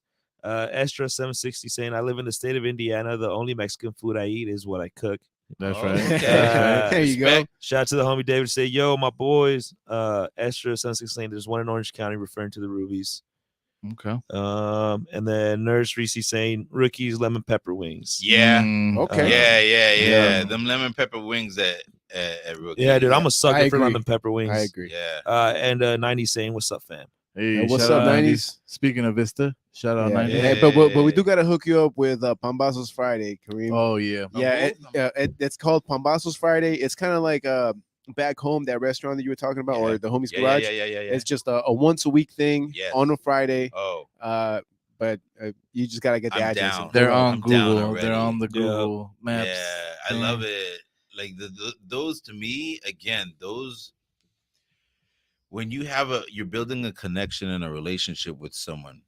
And I think life is about, like metaphorically speaking, I believe life is about connecting, right? Connectivity. You could be a hermit in the middle of the Himalayan mountains. That is true.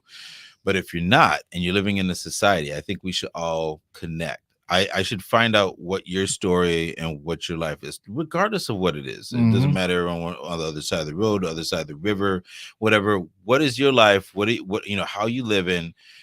Maybe I can help you. Maybe you can help me. The point is that we're both going to learn, and it's interpersonal communication.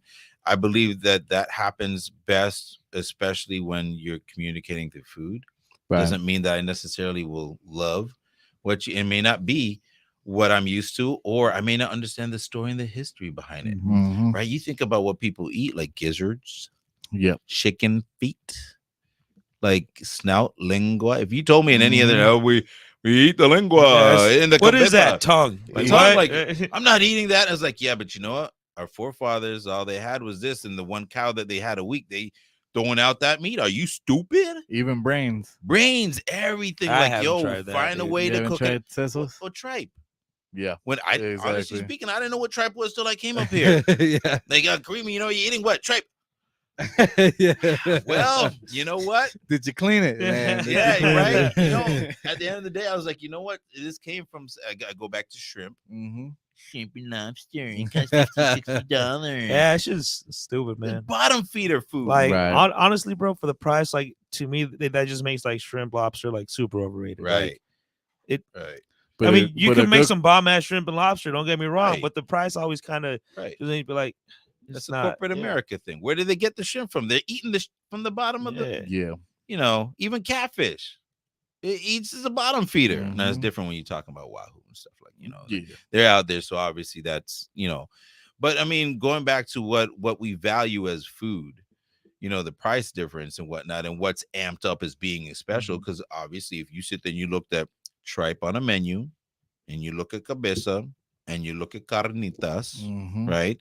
And then you look at shrimp and you look at lobster. I guarantee that lobster taco gonna cost like $20. Oh yeah, I'm just bullshit with the price. But you know what I'm saying? Like, but and then be up there. You're right. But then later on, people be like, oh well, the lingua is only $2. This is bullshit. Like. But I mean, it's all bullshit. Like it all came from bottom feeder. Now, if you're talking a mahi or a wahoo taco, that's different. Yeah, because some bro got to go out there with his line, and it ain't gonna be a cheap line, pulling up this 110 piece of fish. That's work. You doing it work versus just dragging a line and you catching it. I know I've been through all that. I caught it. I see what people go through, and so again, a lot of it is just hype. I understand there's flavor. But it's like looking at the story that comes behind it, So I learned to appreciate something, even if it is tripe or something like that. I think about it, I was like, you know what? It's your great grandma's recipe or something like that. I was like, yeah. Then what? She came out here as an immigrant. She probably ain't had nothing. She's probably fleeing the cartel bullshit that was going on over there in Mexico. And she came over here with nothing as an immigrant. She built her empire, and she passed the recipe down to you. And you over here with your little cart. Fuck yeah, I'm down to support you. Yeah. You know what I mean? Facts. That's for sure. Going back to YouTube over there, we have Chile stuff with the 508 Tavern has the firefish tacos and chorizo fries. Oh, that chorizo fries are game changer. Yeah. And Chile stuff also saying deep fried shrimp tacos with chipotle hot sauce from Herman in San Marcos. Okay. And on IG is 90s to say I still need to try the bombazos. And then Mombasas Friday saying, not this Friday, but next one coming up, 90s chicharrón prensado quesadillas. Ooh. And then he's also saying, mi casa, su casa, just don't kick me out. Just don't get him kicked out, Shout out to Mombasas Friday, man. Putting it down. Great, man. Yeah, dude, we got to take it to Mombasa. We still got to take this food to Mombasa, man. This was always dugging out. It's a tough one, man, because it's usually at night, and these motherfuckers stay till 5 a.m. I'm a productive guy in the morning, I like to get a lot of things done in the morning, especially my weekends, and these motherfuckers, man, I'm waking up and they're barely leaving. Yeah, hey, man. I mean, they're as early as 9 sometimes, bro. So yeah. Now, if you want to stay, now that's dependent on you, dog. Yeah. Hey, and you could also just order the food, pick it up, and then you don't have to stay the whole evening. For everybody watching, Pambazos Fridays, they take orders. Yeah, but most definitely, Kareem, we're gonna have to invite you to the wing challenge or the wing event that we pull up. Yeah, it's gonna be fun. I'm down. Definitely, I'm man. always down. I'm a lot easier than a lot of people think. Yeah, so. you know it, dude. Yeah, 100%. I get that too, man. Because they see you like with food and stuff. They're like, oh, this one must be like super anal about eating and stuff. It's like you really can't be if you're reviewing food on a scale like that. You know, you really can't be picky. Right, you know what I'm saying? That's how I see it. Yeah. You know. Well, I mean, if you're really into telling the story about the people, then you can't be. If you're just talking about corporate interests and what's good for your pocket, you can be as picky as you want and just talk about whatever, But I mean, again, you going back to one of my mentors, Anthony Bourdain. You went to see what he showcased, and I understood some of the pains when you read some of the books and understand what he went through. It was like corporate had an idea of what he wanted and what should be aired, and he was like, "Yo, bro, I'm trying to find that one little place." He said, "What was it? One of his best favorite moments." Is being in Vietnam on the corner of a street of some place where there's shack and there's someone behind the counter serving you a bowl of something hot and something good on this stool that's probably about 3 feet high, and you in some small plastic chair, and you seen scooters rolling by and there's dust kicking up in the air. And because I've been to Vietnam, and I lived it because I want to see what is he talking about. I was like, holy shit, this is a vibe, because again, there's mom behind the counter running the cash register, dad's in the back cooking it up, maybe the daughter's running in the back, running back and forth and being like, here, hope you like it. Is there anything you want? That kind of thing. Is like, yo, you're telling me a story. You're telling me a story right now, because right now you don't, I could tell you come from humble beginnings or humble everything. And then there ain't nobody else in here but me. I could be the one meal that you only have for the day. Oh, I was just gonna get one bowl of pho. Let me go grab 5, and $5 to them is like $5,000, bro. Right, like it's different, and you could be making their entire day, which is a drop in the bucket for us.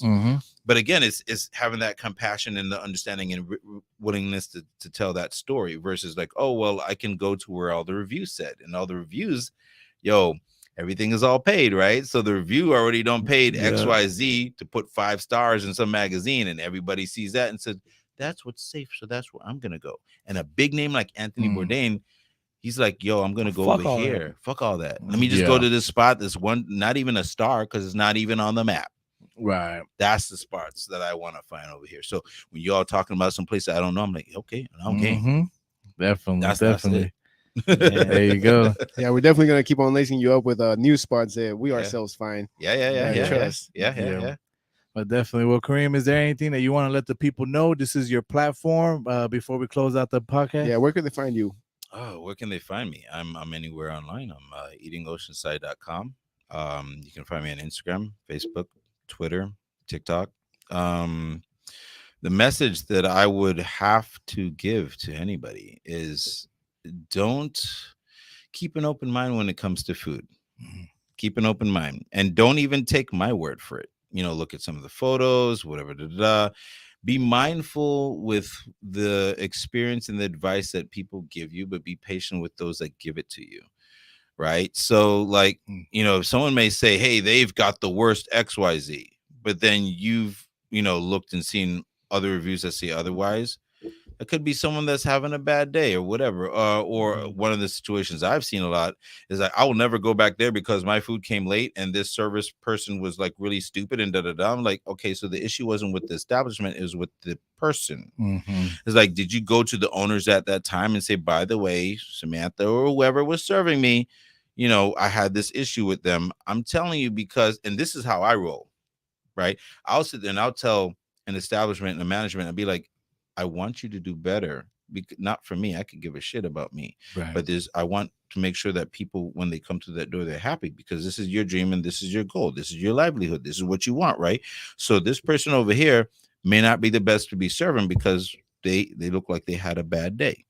And I always go to a place twice. So if I go to a place and Samantha, I'm coming up with a name, gave me bad service, I'll make sure to let management know and whatnot. And I'll come back a week later. I'll be like, is she still there and whatnot? And if not, then that tells me you probably don't care, or maybe she's more valuable to you than the service that you're providing. And then after that, I can't help you. Like, I'm good. Like, I've done my part to help you, because I'm not here for me. It's not about me. It's about what I can do to serve you and to help you through advice. So all that is to say is, for everybody that's a critic, that wants to go on Instagram or Yelp, mostly Yelp and like Google, and you're going to complain, that's fine. You can do that. Please make sure that you're bringing your concerns to management. Let them know. Don't sit there and post it on social media where they find out 2 or 3 weeks later that someone is acting a dick online or acting a dick to your food. Like, that's very counterproductive. Right? It's counterproductive. Let them take action now. Like, it'll find out, or find out that someone just lost their father, just got their period, and something else, and then like, oh shit, they really had a bad fucking day. We're all human. We're entitled to a bad day, bro. Yep. Right now, food is a different thing.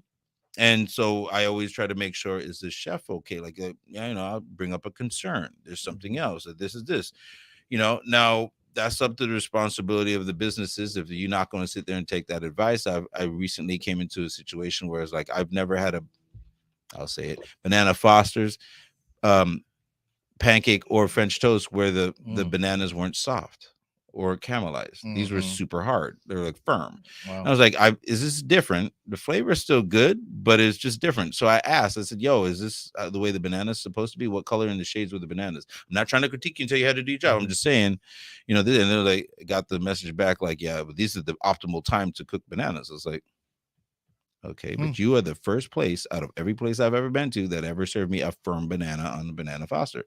I'm all right with it, whatever. But other people come in and they will cut you down. Yeah, they'll cut you down on social media. Don't go there. Shit, and everybody's a critic. And I'm not like that. I'll be like, well, everybody's entitled to a bad day. I may come back there next week and be like, okay, let me see what this is. And then after that, then you might catch words from me. But I've never really had, like I said, a bad experience, because I try to relate to everybody. So what I'm trying to say is, please be expressive in your opinions towards food. Please express yourself on no matter what social media platform you use. You express yourself, but do it constructively. Do it constructively, and also make sure management has the opportunity to address the concern before you sit there and just blast out to 10,000 people that this place is shit. I got one more question for all you guys. Tell me. Before we kill the podcast, because we didn't even take a break today. Honestly, man, this conversation has been hella fucking good. It's been too good. But one question I do have for you guys: what is some food that you've tried but you just can't like? Like, for me personally, I've tried liver and papaya numerous times. I just can't bring myself to like it. I love liver. Together with papaya? No, just separate. Separate. No, See how specific. That's a good question. Yeah, I don't specific about life. Damn, dude, I don't even know how you can make that shit work. Hey, there you go. We put pineapples on pizza, though. Yeah, we put pineapple on pizza. But papaya and liver, I can't stand either one of those two things. I've tried them numerous times. Each time I've just not. I just can't. Yeah, I'm there with you, dude. Papaya, I kind of like it. Throw a little bit of lime. Some salt, a little bit of pepper. Just cover up the complete taste of papaya. Yeah. No, but it's good for you. It's good for your inside. Right, exactly. But liver, I'm with you on the liver, dude. It just has this like heavy flavor, and the texture is just off. Like, I just can't do it. Onions. What is it called? Hígado encebollado or something? Yeah, that's my favorite right there. That, man. Sorry. Just growing up, that was what they would feed me. And I didn't know what the hell it was, so I was just eating it. And now it's like you smell somebody cooking that liver, you can smell that shit from a mile away. And some onions, one of my favorite, whatever it is, vegetable or onions, fantastic. But what about you? There's a dish that we have in the islands, particular to it. It's called kalalu. And it's made out of okra and like spinach and these greens. It's a stew. It's a stew, right? But okra is slimy. And if they make a seafood kalalu and the fungi, which is firm at the bottom, and then you got chunks of conch, right? Conch and shrimp and lobster in between, and then sometimes when you're doing it, it's good. But someone who just serves me a kalalu that has nothing in it and it's just a soup, you go like this and it's just a big chunk of slime. And like, no. It doesn't taste bad.